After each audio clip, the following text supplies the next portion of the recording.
నేడే సంకటహర చతుర్థి. మరి సంకటహర చతుర్థి రోజున పూజ చేయడం, వ్రతం చేయడం ద్వారా భక్తులు తమ కష్టాలను తొలగించుకోవచ్చని నమ్మకం ఉందన్నమాట. మరి సంకటహర చతుర్థి అంటే ఏంటి? సంకటహర చతుర్థి అనేది ప్రతి నెలలో వచ్చే ఒక పవిత్రమైన రోజు. ఇది చంద్రుడు చతుర్థి తిథిలో ఉన్నప్పుడే వస్తుంది. ఈ రోజున వినాయకుడిని పూజిస్తారు. సంకటహర చతుర్థి రోజున వినాయకుడిని పూజించడం వల్ల భక్తులు కష్టాలు తొలగిపోతాయి, కోరికలు నెరవేరుతాయి. ఎవరైనా మనం చేయని తప్పులు, నిందలు మన పైన వేస్తే అలాంటివన్నీ తొలగిపోతాయని నమ్మకం.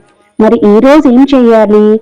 ఉదయాన్నే నిద్రలేచి తలస్నానం చేసి శుభ్రమైన బట్టలు కట్టుకొని ఇంట్లో కాని గుడిలో కాని వినాయకుడి విగ్రహానికి పూజ చేయాలి.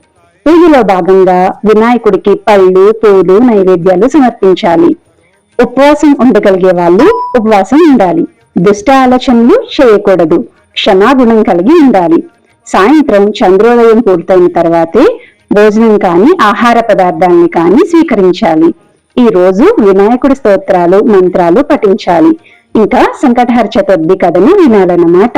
మీరు కూడా ఒక్కసారి బలో గణేష్ మహారాజ్ కి జై! మరి మీరు కూడా చేస్తారా?